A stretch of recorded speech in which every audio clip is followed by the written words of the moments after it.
to Colts Beer, the podcast where football fever meets cold beer. Here we talk all things Indianapolis Colts, from epic touchdowns to close games to the hottest NFL rumors.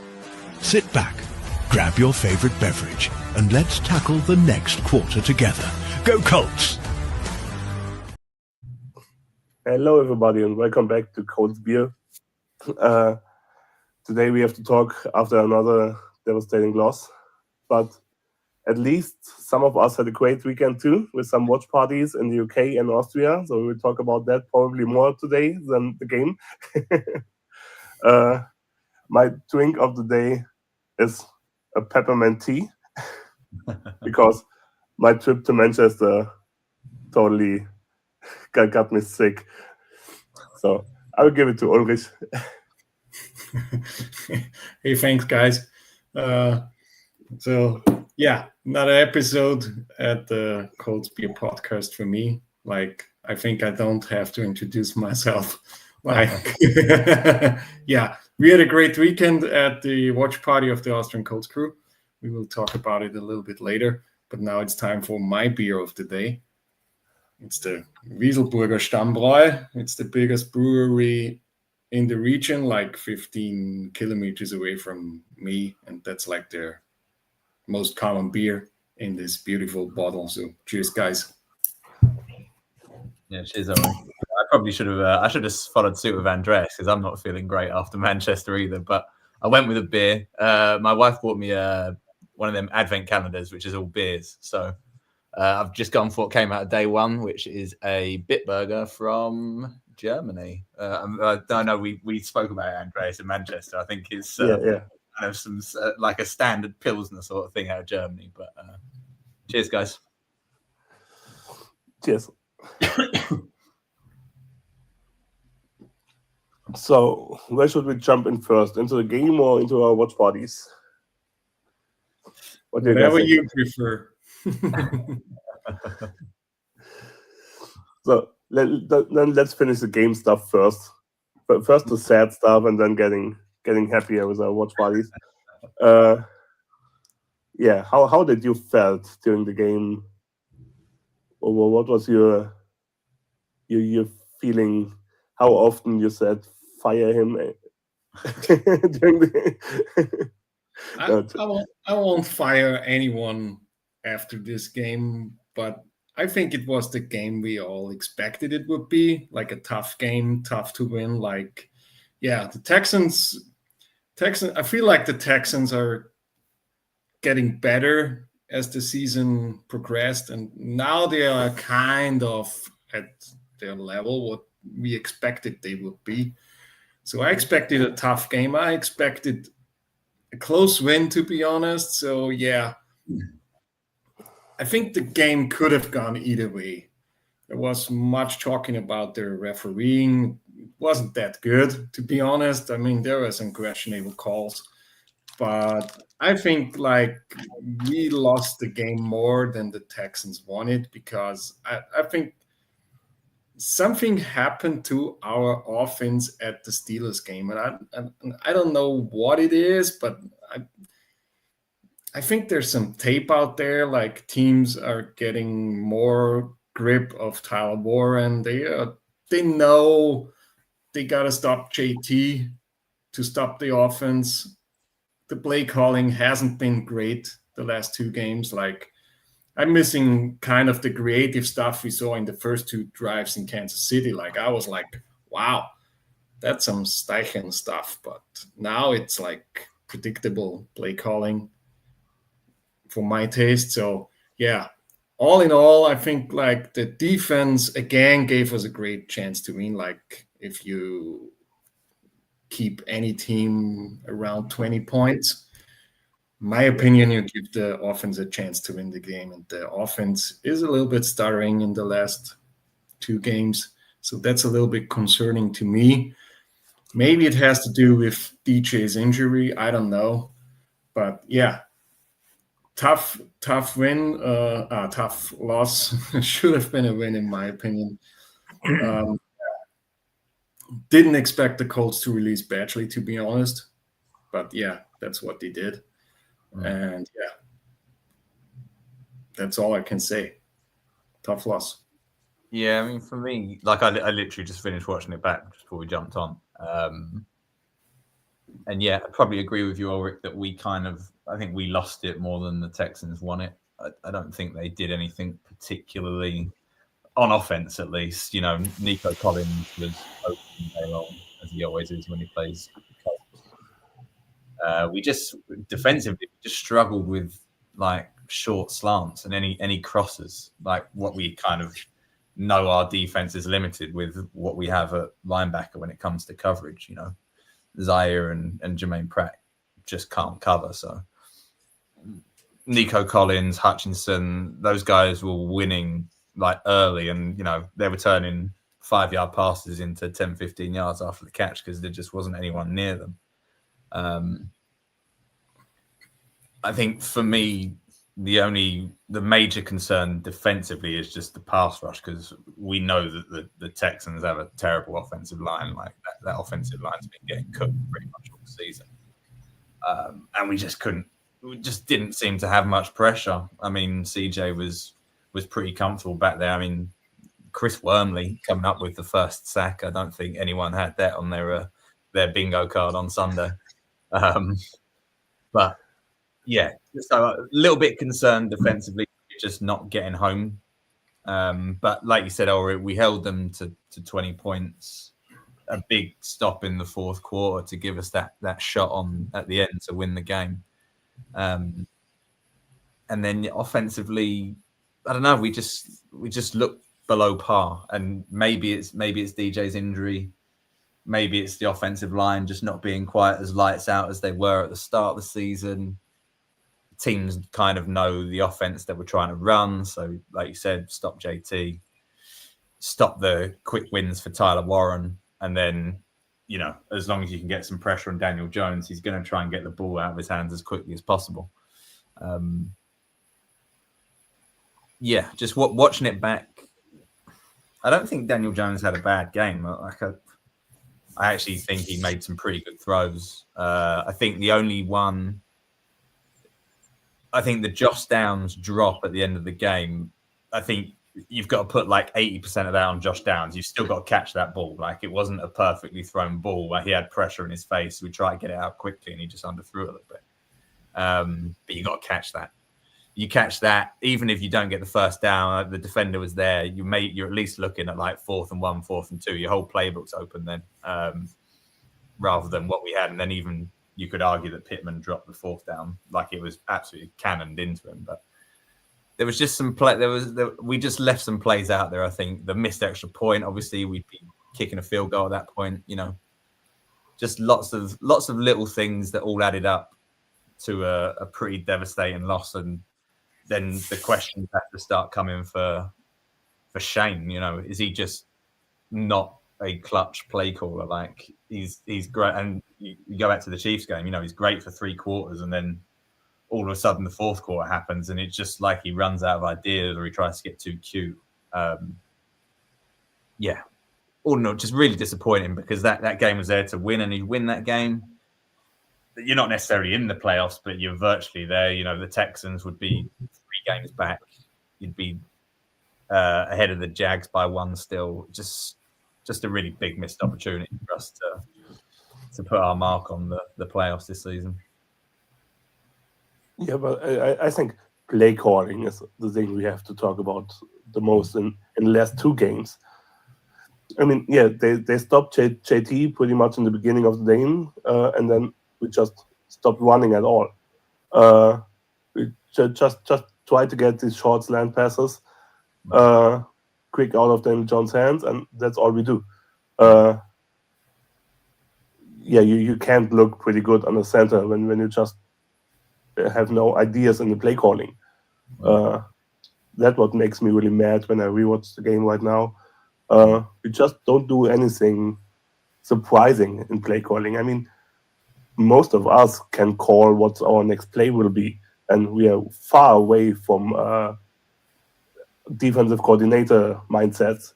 So, yeah, that's for me the biggest issue we actually have. Yeah, that's true. Sam, go ahead. No, I was just going to say, I agree. I think the run game just gets predictable. I don't know whether it's Jones's injury, but we ran so much shotgun on Sunday. When we did run Jones under center, we looked good. The Tyler Warren play action touchdown. And maybe it's the injury. I mean, he looked pretty good when he ran that, but maybe he just can't run that very often. So they've got to put him in the shotgun and try and protect him. But very predictable. Yeah, I don't really know where he's going wrong, Shane. He's calling. I think we started the game with 5 passes out of 6 out of the first 2, 3 and outs. Although I think one of them was a fumbled snap, so that may not have been what was supposed to be called. And then it's like we're going to run every first down, and it just becomes very easy. And then once that starts getting stuffed, it's then right. Well, we're never going to run the ball. Like we won't give it to JT, our best player, again, sort of thing. Play calling definitely an issue. Yeah, definitely. As I said before, like the first 2 drives in Kansas City, I was surprised how creative Steichen was. But since then, it's just, as Andreas said, it's like I can predict the next plays, and that's not ideal, to be honest. If a fan who doesn't have like the insight the NFL coach has or whatever can predict the next play. So yeah, I think it maybe we ran a lot of shotgun, that probably because of DJ's injury, I guess.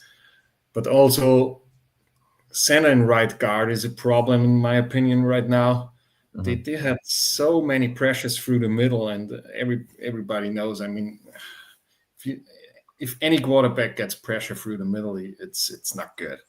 He doesn't look good.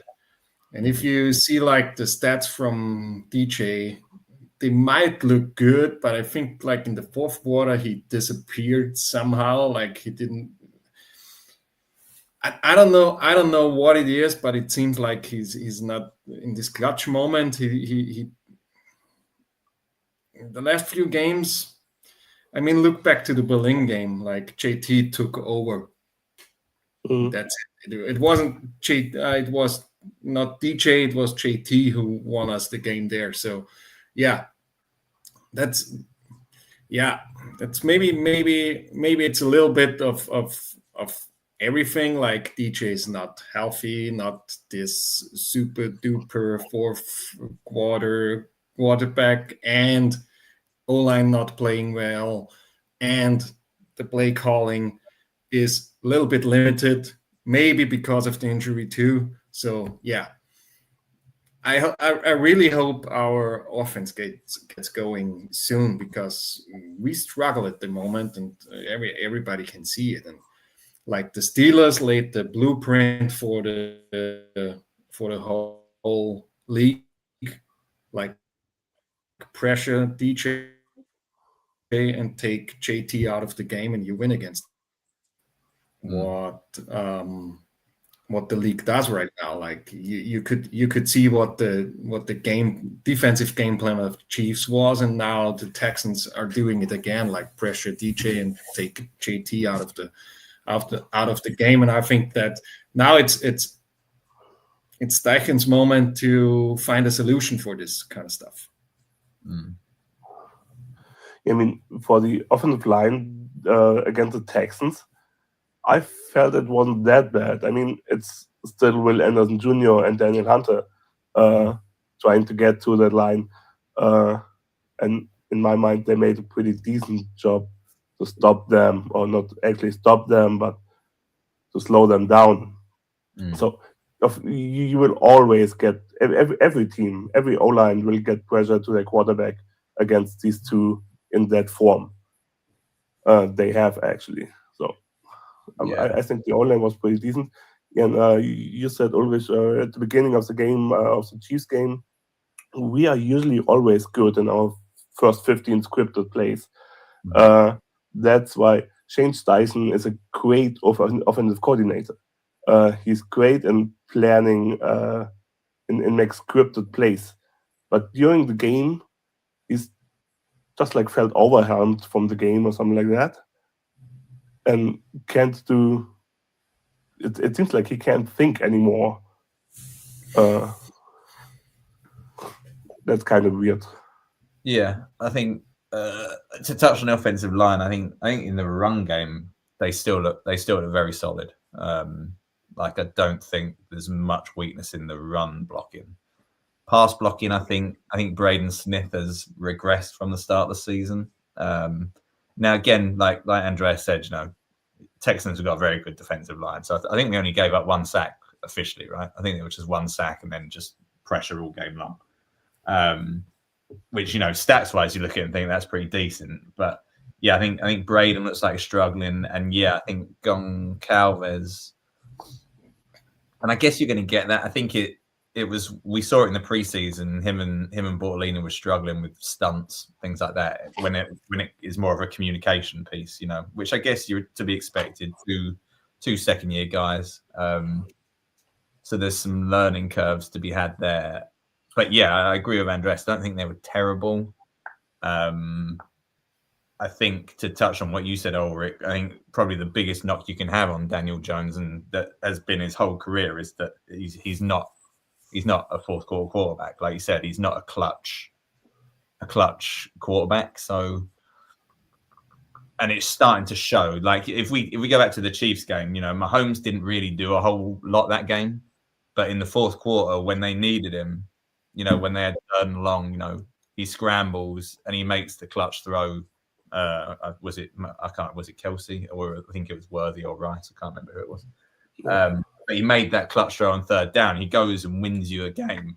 I think that's probably the only knock you could currently have on Daniel Jones. He looks pretty efficient when he's got time, runs the offense well. He's great with all the pre-snap stuff. He kind of can read defenses pretty well, but when the heat's on and the team needs you, can he be that guy that goes out and wins you that game? Can he make the Josh Downs throw where he dropped it? Can he make a slightly better throw, put it out in front of him and let him go and run for, he probably could have run for a touchdown if it was out in front of him. That's the only concern I have with him. I thought he played perfectly fine for the game on Sunday. I don't know. He doesn't say to me like, I'm going to go and win you a game. JT's going to win us games at the moment, and Daniel Jones is going to be efficient for the team. So that's my only concern right now. As we get towards the end of the season, we need Daniel to step up, really, I think. Just put in this comment when we talked about the offensive line. Akwa said, next season we put Goncalves on right tackle and get another right guard. I never thought about that, but sounds solid for me, the idea. Yeah, to be honest, I thought about it because, I think you have like three guys that in free agency that you should resign, and I don't know if Braden Smith is one of them. Mm-hmm. So probably that's a good way to go, but yeah, let's see how the season plays out, because we don't have that much draft capital because of the Sauce Gardner trade. Mm-hmm. So yeah, but I think you can get a good guard in round 2 or 3. So that's probably one way to go, because I think the O-line needs some refreshment. Like I don't know if Braden Smith will be back. I don't think so. Yeah, I agree. Like when you look at, if we've got to go and pay Daniel Jones $30 million or whatever it's going to be a season, you've got to pay Alec Pierce. We're absolutely mad if we let him hit the free agency market personally. And then you've got Nick Cross. You pay Nick Cross before you pay Braden Smith right now, I'd say. So, yep. It'd be sad unless Braden wants to take a very team friendly deal, which who knows, maybe. But he certainly wouldn't be a bad player to have on the roster.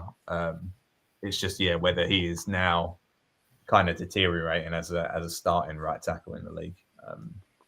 We've got we got Jalen Travis, right? Jalen Travis, yeah. Don't really know what we got there. I'm not fully out on Goncalves as a right guard. I think he's a solid right guard. I know he played tackle in college, right? I think he did a bit for us last season when Smith. Yeah. And he was fine. It wasn't like he was a outstanding starting right tackle. So I don't know. Your tackles are probably more important than your guards. So I wouldn't mind us if we have to free agency maybe for a right tackle next season.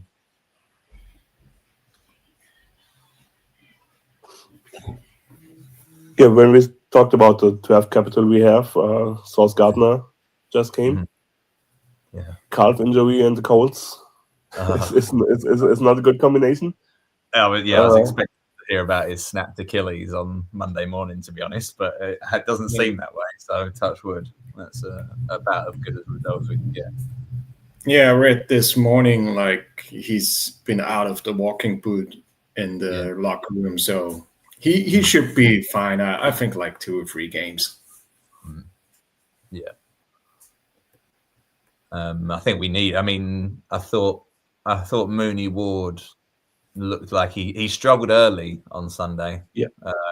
He struggled quite a bit early, and then kind of in a reversal. Kenny Moore started the game pretty well, and then they kind of flipped roles. Mooney Ward sort of tightened up, and Kenny kind of went missing in the fourth quarter. So we are going to miss Sauce. I'm still surprised that Blackman is getting a run over Jalen Jones. To be honest, I'd prefer to see Jalen Jones out there than Mekhi Blackman, but they obviously see something. Yeah, like I said on the weekend, Blackman is on the depth chart, the official replacement for Sauce Gardner. So yeah, I'm with you. There should be Jalen Jones on both sides, but it seems like they just stick to the depth chart. Yeah, let's not forget we got a new defensive coordinator. Maybe he likes Blackmon just better for his scheme. I don't know. know. I mean, they traded for him, so they were seeing some kind of stuff in Blackmon. I think he did pretty good. I mean, for a replacement guy, he did pretty good job. Yeah. He's. I mean, you cannot expect Sauce Gardner in any of our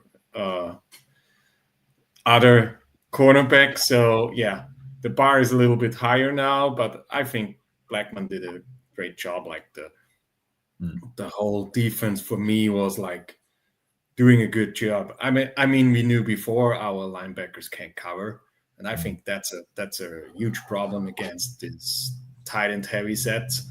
Like you saw like Zaire struggling, Brett struggling. But that's the one thing we knew before the season. Like we knew our linebacker core isn't that good. So that's probably one. I don't want to talk draft right now because I hope we are in for a long season. But we talked a little bit draft, but I think like O-line and the linebacker position is like the weakest link in our team right now. Mm-hmm. Part of the O-line. I mean not the whole O-line. Don't misunderstand me. I think we already had that last week. That Lou is probably going to be the head coach in New York. Mm-hmm. From every game he doing a great job with us. It's getting more possible that he's going to get offered at least a head coach job. So let's see how this turns out. But we talked about this last week. It would be really, really hard to get into another defensive coordinator because we invested a lot in him. But let's see what happens. Yeah, definitely. But yeah, hopefully on the linebacker front, hopefully we get Jalen Carley's back Sunday. I know that he has to come back Sunday or he's out for the season. So yeah, praying that we get him back. So Flo is asking, who would be a good alternative for Lou? I have no idea who's out there at defensive coordinators. He's maybe Tomlin. I would take Tomlin as a replacement. he won't. Shout out to Flo, by the way. I think he won't do a coordinator job, but yeah. And I have no idea what's out there. When people tell me, I mean, for a long time, I say, I think it's actually over a year right now when I say get rid of Steichen. People asking me, what do you want instead? I have no idea. Just someone else. And cheers to you, Ulrich. Yeah, I think Rahul from the UK chat, he's mentioned Raheem Morris, assuming that the Falcons move on from him, which I guess they probably will do, looking at their record right now. Wouldn't hate it. I think you definitely want someone kind of with a defensive background for me over anything else. But yeah, we'll see. Hopefully we don't have to cross that bridge, but it seems kind of nailed on with the way that the media are talking that Lou, as long as nothing goes crazy wrong at the end of the season, will probably be in New York come next year. Yeah, we will see. I mean, the NFL is a business. Kind of stuff happens. You move on. You do your job. Like Ballard has to find a replacement. That's what he does. So yeah, that's the business side of football. Can't help about it. I mean, I wouldn't be happy, but yeah, it is what it is. Yeah. Yeah. So now we talked about all that sad stuff. Let's talk about the fun things, the watch parties, just besides the games. Yeah. How did you? I mean, you two organized all that stuff. How you saw your own watch parties? Who wants to go first? You go first, Ulrich. You go. Yeah. I mean, our watch party was a great success. We had like 14 or 15 people coming, like kind of. Some of them were really short term, and I haven't seen them in years. So yeah, it was a great time. Like shout out to the Chelsea Lints for hosting us. Like they did a good job. The whole evening supplying us with all drinks and all the stuff we wanted, and setting our tables up and all this kind of stuff. Like yeah.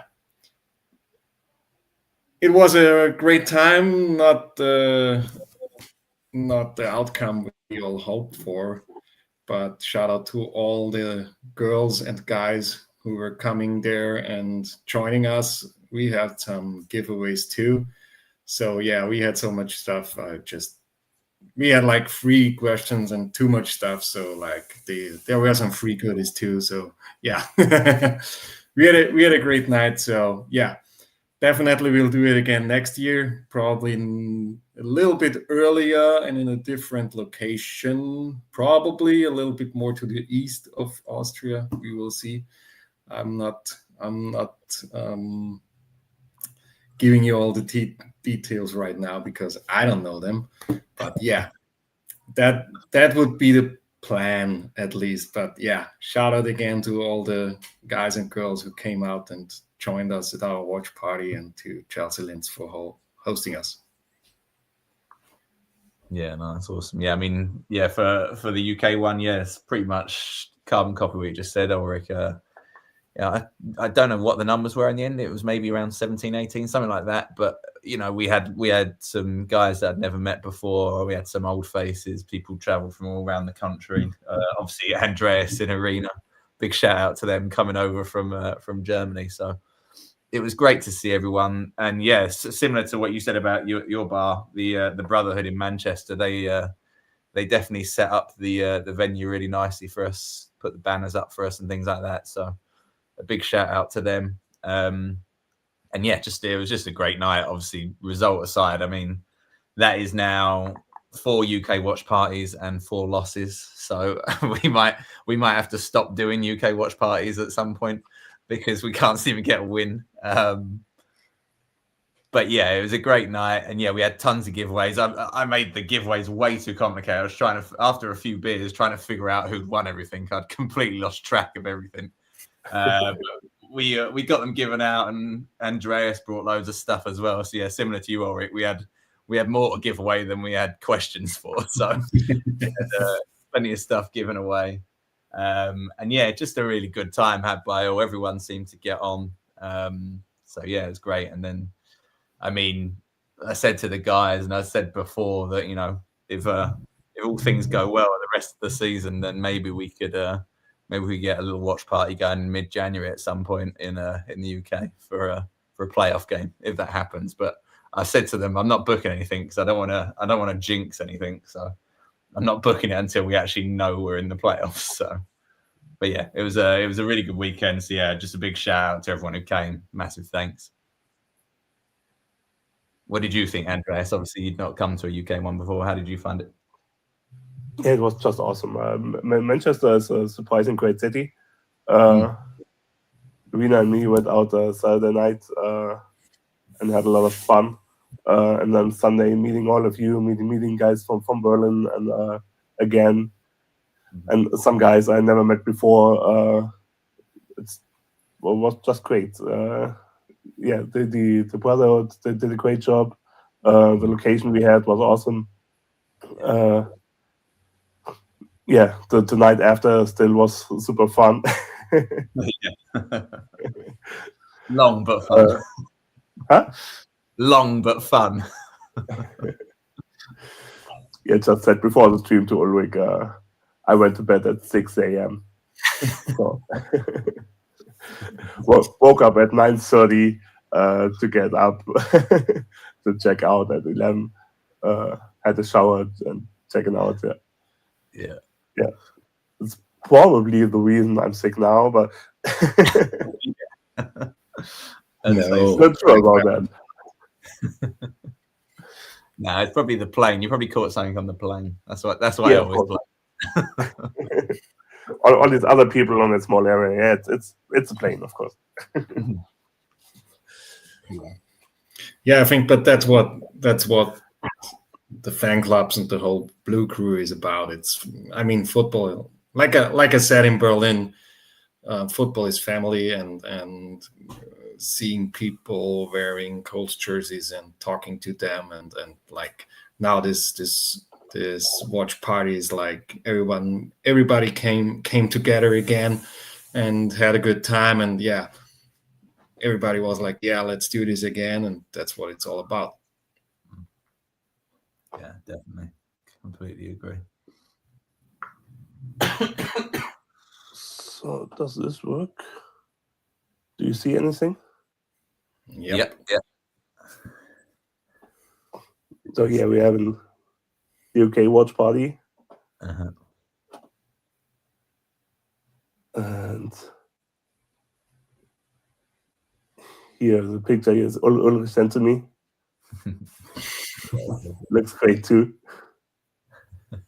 So obviously, Ulrich, you did your picture before the end of the game.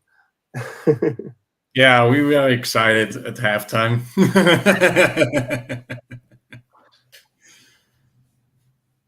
Yeah, no, that's awesome. But yeah, So now we just got to start planning for next year, I guess. So yeah, we did our picture after the game. It was like, oh, before everyone's leaving, get together, get a picture, and like, yeah, right after that game, doing the pictures. Yeah, probably we should have thought about that earlier. Yeah, Probably note for next year: take the picture first. before the game or at halftime. Definitely. Just to make everybody look happy.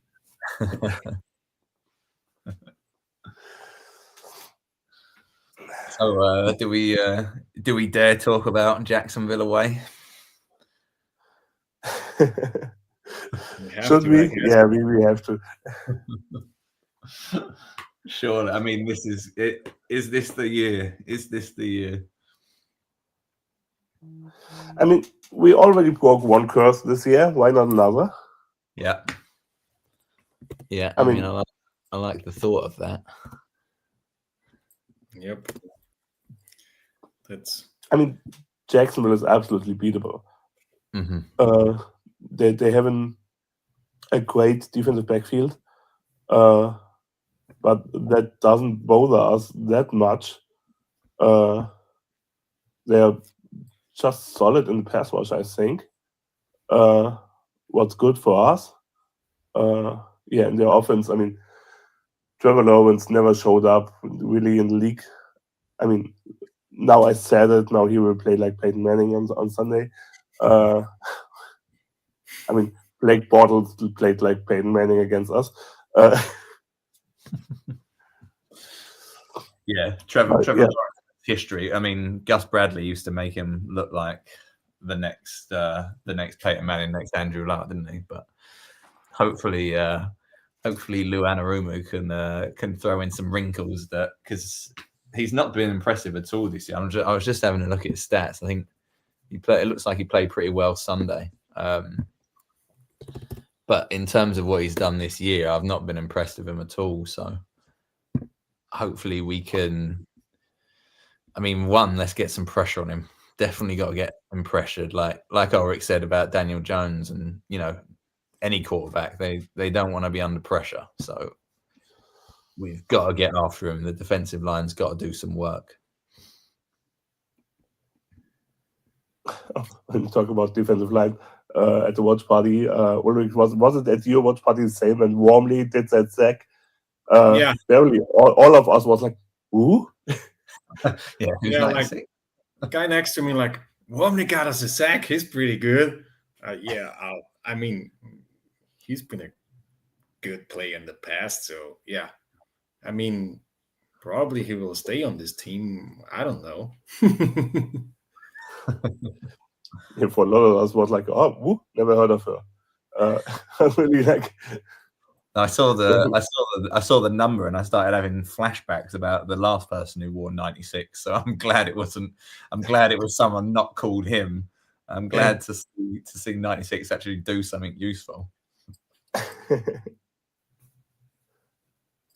Yeah. So yeah, I think, let's be honest, it's a must-win, because otherwise our playoffs chances are shrinking by the minute if we lose this game. So I read these articles right before we started this podcast, and it says like the playoff chances for us are 85% with a win, and with a loss 51. It's 34% like difference. Yeah. So for me, it's a must-win in Jacksonville. Everybody knows the history in Jacksonville. We didn't look good down there in years. I think it's 11 years we haven't won there. So, and we must change that on Sunday. Yeah, no, completely agree. I mean, I don't want to be doom and gloom and negative, but I just don't see us making the playoffs if we lose on Sunday. That'd be 3 losses on the bounce. Then you've got to go on the road to Seattle. And I mean, if you lose on the road to Jacksonville, then Seattle away is an absolute must win. And I can't see that with the way their defense is playing right now and how we've kind of put what we've put on tape the past couple of weeks on offense. So Sunday, I just think is massive. I mean, one, you wrestle back the AFC South from the Jags. You take a lead in the tiebreaker there. You get a bit of confidence as well. I think we need some confidence. I feel like if we lose a third one on the bounce, I can see the wheels coming off of the team. I think we've just got to win the game, and I don't really care how we do it. I don't care if it's 6-3 and it's a terrible game. Just go and beat the Jags on the road, break the curse. And I mean, what you'd be at 9-4. I mean, you said 85% in the article you read, Ulrich. I feel pretty confident that 10 wins will probably get you in the playoffs this season in the AFC. And I think even if we're a wild card, I think we'd have the tiebreaker with a lot of them. Chargers. I think, the Steelers, we won't have the tiebreaker. I think win Sunday. I wouldn't mind seeing it. I thought Josh Downs obviously had a couple of unbelievable catches and then a couple of drops. I think we need to get him more involved. If teams are going to take away Tyler Warren and Jonathan Taylor, let's get Josh Downs involved. You look at the Texans and what they were beating us with was just, short slants, crosses, things like, things that you'd think Josh Downs would absolutely thrive in, especially if Daniel Jones only got 2.5 seconds to throw. Let's hit Josh Downs on short throws and get him more involved and just beat the Jags, please. Please beat the Jags, Indianapolis.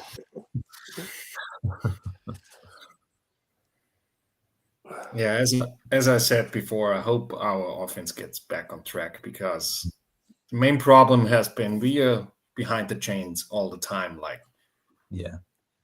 First down plays go for 2 yards, something like that.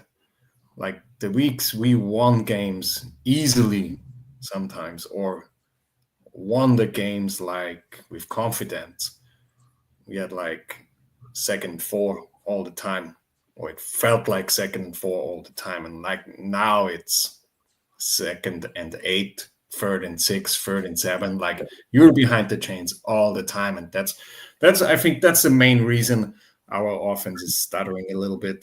We should get better yardage on first downs, just to make 2nd and 3rd down a little bit easier, also for the play calling, because if it's 3rd and 6, teams know you are passing 90% of the time.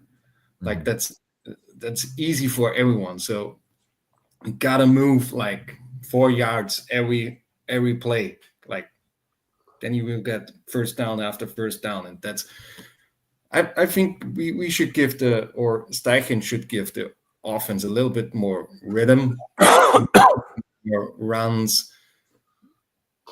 There's one thing I can remember asking Kevin Bowen, if it's a problem if JT gets so much touches, and I don't think we have an RB2 right now. And probably that's a little bit of a problem. We don't have a different pace at running back at the moment, nobody who can change the pace a little bit in the backfield. So teams have it pretty easily if they take out JT of the game. So yeah, probably that would be one thing, to get another running back a little bit more involved. I don't want to take JT out of the game, don't get me wrong, but probably you saw he dropped also, I think, 2 passes, JT, on Sunday, if I remember correctly. So yeah, probably get one more running back a little bit more involved in the backfield, and also give I don't know, we played 2 good defenses the last 2 games, and let's not forget that. But yeah, Jacksonville is a little bit of surprise every single time, because I looked at I haven't seen them play this season, so I looked at their games just before we started the pod, and I was they don't do stuff really good, but they somehow win. They don't have good passing stats. They don't have this huge rushing attack. They don't have this defense that stuffs people. Their running defense was quite good the past 3 games, what I saw, just from the yardage. But I don't know. I think you can beat the Jags, but it will be another tough game. And it's a must win, and I hope all the team gets the urgency of this game, because as Sam said before, and I'm not really positive about the playoffs if we lose on Sunday, to be honest. Yeah, when you talked about the running backs not getting involved, or not having a second running back, really, let's come back to play calling. actually in the last games, in the Steelers game, the last 4 games basically, when they stopped JT in the beginning of the game, we just stopped the running game in total. I get it. You don't want JT run into a good run block all the time, but then at least bring Abdullah or Gins and make these dirty ones just to keep that one play alive. And these guys can get some confidence in that runs, and getting maybe Giddens can be our running back too. I'm not even sure Giddens has been active the past couple of weeks, has he? I think it's been Goodson and Abdullah. Giddens hasn't even made. Is it? Hasn't even made the game there, I don't think. And I think that's probably more a special teams thing over whether Goodson's a better running back than Giddens or not. But yeah, I agree. I think I can't remember. I think it was probably the Chiefs game, because I feel like Tony Romo was the one mentioning it in commentary. But as soon as you take JT out of the lineup, the defense knows it's not a run. So we need to actually start running these guys so that defenses can be at least kept a little bit honest when they're on the field and not just expect it to be a pass. And that also what you touched on, Ulrich, was right as well. I felt like the first 5-6 games of the season, we must have been averaging somewhere close to 5.5, 6 yards first down, which then just completely opens the playbook up. Whereas now, 2nd and 7, 2nd and 8, it's similar to what you said about 3rd and 6. Defenses can tee off. They know they can just come and send the blitz because they know it's pass. Or run through the middle. Sorry, jump in. Yeah, out the gun as well. As long as we do it from the shotgun, that'd be perfect.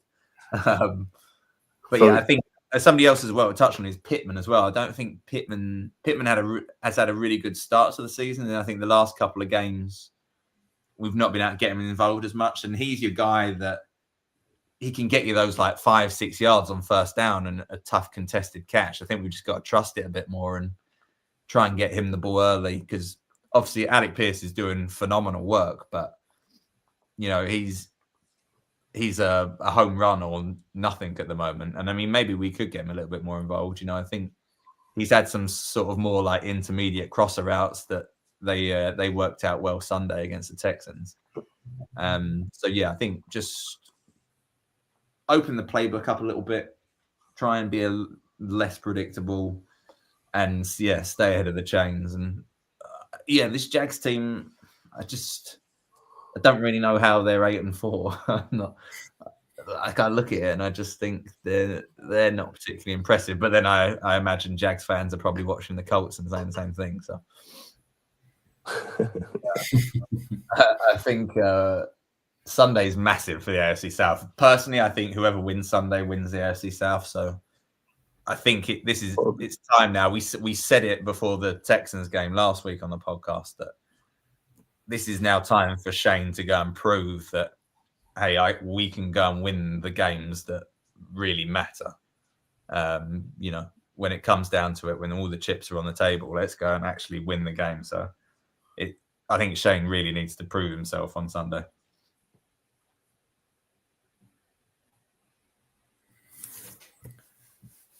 Yep. Must win on Sunday. It's a must win. Let's break the curse in Jacksonville. Just please break the curse in Jacksonville. What I mentioned as well, we've got a new kicker for Sunday as well. Oh, yeah. How do you feel about that one? I mean, to be honest, Badgley keeps missing extra points. I think on the one hand, it's like, yeah, you got to cut him. He's probably cost you at least one of the last 2 games, purely from like situational football. That game becomes completely different if he hasn't missed that extra point. But then the flip side of the coin is, well, who are you suddenly signing off of the street in week 13 that is a good kicker that wasn't already on a football team? Like, there's a reason these guys aren't currently kicking in the NFL, is because teams don't think they can do it. And I mean, it's a very interesting choice who they've gone with. Like, I mean, I think he's made every extra point that he's taken this year, so he can kick the extra points. At least. He's like 5 of 11 from field goals over 40 yards. So get ready for lots of fourth down, going for fourth down on Sunday. I don't know. He was the kicker at Notre Dame when our special teams coordinator was the coach there. So, yeah, probably that's why. But I don't know if he's the right guy. I don't know if we should have cut Badgley, to be honest, because as Sam said, who you sign in week, what are we now, 13? Just off the street, like nobody's out there who's a good kicker. Mm-hmm. So, yeah, I was a little bit surprised to see them, but I can understand it because, yeah, as Sam said, he cost us at least, like, if you look at the numbers, I don't say that the kicker cost us the game on Sunday, but if you look just strictly at the numbers, he probably cost us one of the games. Yeah, that's true. But now you got a kicker who misses from 40 yards. That's also 3 points. That doesn't go your way. So let's just hope he proves us all wrong. I mean, we knew when Schrader went down, our kicking game would be in trouble the whole season. We knew it. Yeah. But which I think you could probably say about any team in the NFL. No one's got backup kickers coming out of this sort of thing. It just is what it is. But yeah, I mean, this group, I mean, yeah. Also, his first game is going to be kicking in an outdoor stadium, so that should be fun.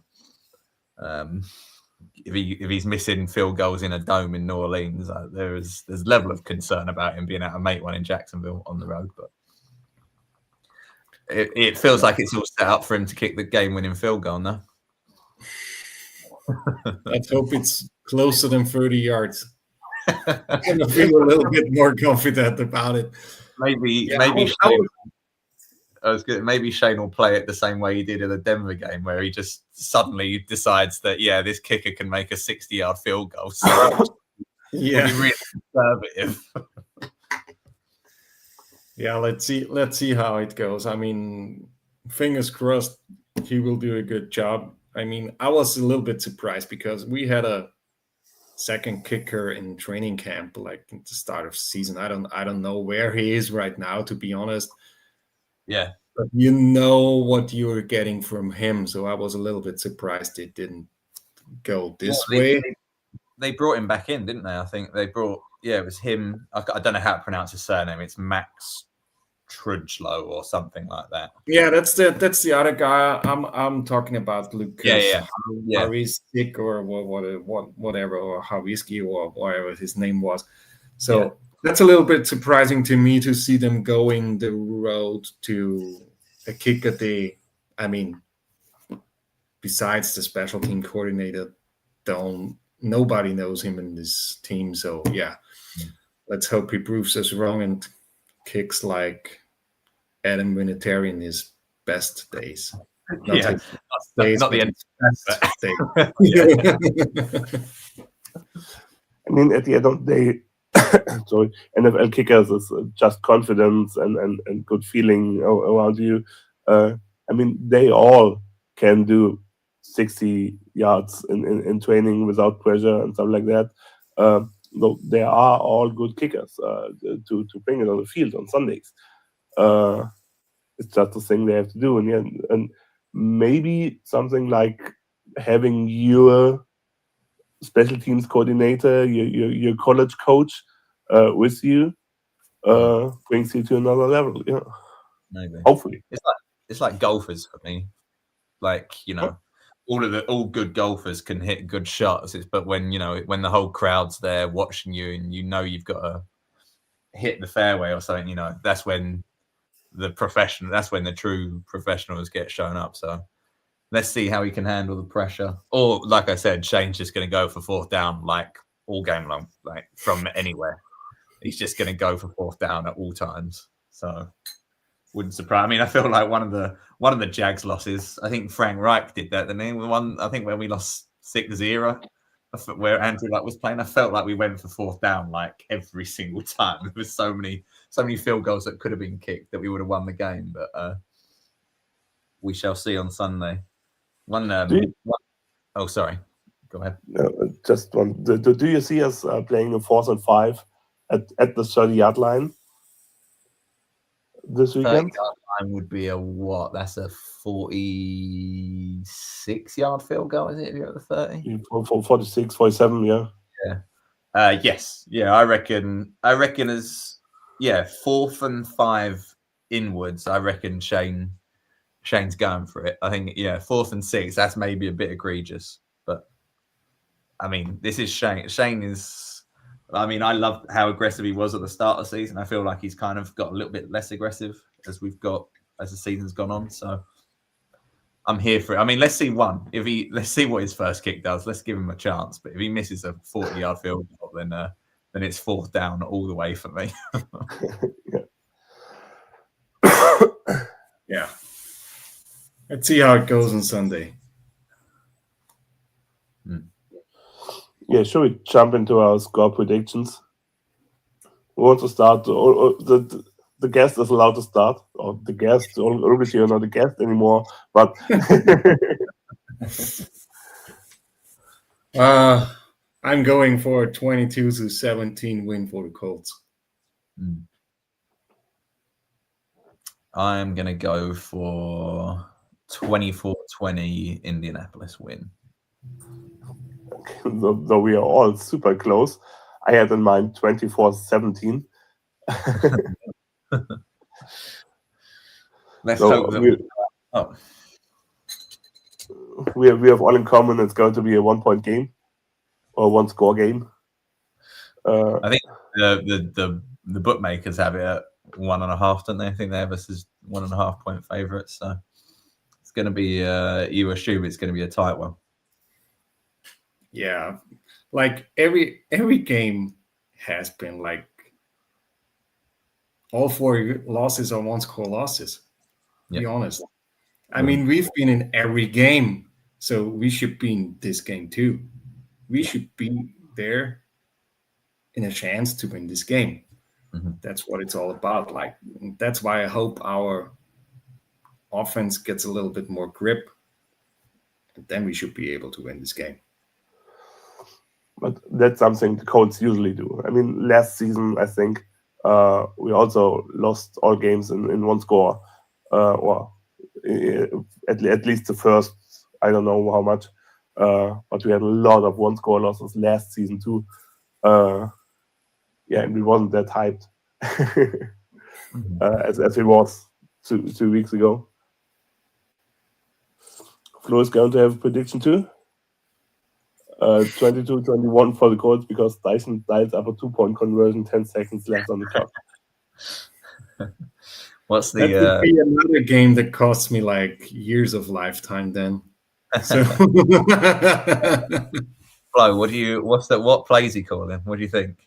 I reckon some sort of like random, he'll bring Riley Leonard in and put him out wide, and then we'll wildcat snap it to JT. Just something ridiculous. I have another guess. He called it, and he calls the one through the middle with JT and gets stopped.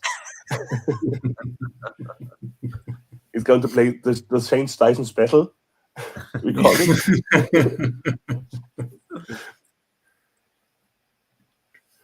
Yeah, cardiac codes for life.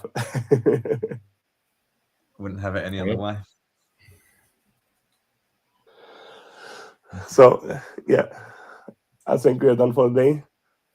Thanks everybody for watching.